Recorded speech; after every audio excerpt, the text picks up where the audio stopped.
for workers, but that is a lot of money not going into the trust fund. Now, what the President and others are saying, well, not to worry, because that money will be covered by the general fund. That is a very, very bad and dangerous precedent, because up until now, what Social Security has been about is 100% funding from payroll contributions, not from the general tax base. Now, once again, this is a one-year program. The loss of revenue going into Social Security can be covered by the general fund. But we have a $13 trillion national debt. How much longer will the general fund put money into Social Security? Is it a good idea for the general fund to be doing that? So I would argue, Mr. President, that this is not a good idea.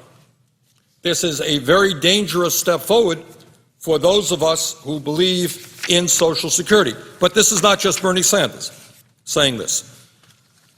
Mr. President, one of the more effective and I think important senior groups in America is called the National Committee to Preserve Social Security and Medicare.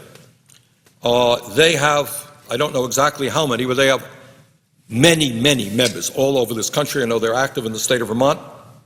And I want to read to you from a press release that they just sent out the other day. And this is the headline on it, from the National Committee to Preserve Social Security and Medicare. Cutting contributions to Social Security signals the beginning of the end. Payroll tax holiday is anything but. And this is what they say. This comes from now Barbara Kennelly. Barbara used to serve in the House of Representatives. I've known Barbara for years. She's now the President and CEO of the National Committee to Preserve Social Security, one of the strong senior groups in America. And this is what Barbara says, and I quote, "Even though Social Security contributed nothing to the current economic crisis, it has been bartered in a deal that provides deficit-busting tax cuts for the wealthy. Diverting $120 billion in Social Security contributions for a so-called tax holiday may sound like a good deal for workers now, but it's bad business for the program that a majority of middle-class seniors will rely upon in the future." And that's what the National Committee to Preserve Social Security and Medicare says about that agreement, and I agree with them. So for all of us who understand that Social Security is life and death for tens of millions of Americans today and will be vitally important for working people as they reach retirement age, that we understand that Social Security has done a great job.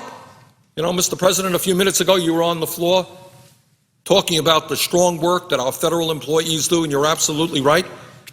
Sometimes we also take for granted that Social Security has been an enormous success. It has done exactly what those people who created it wanted it to do. Nothing more, nothing less. It succeeded.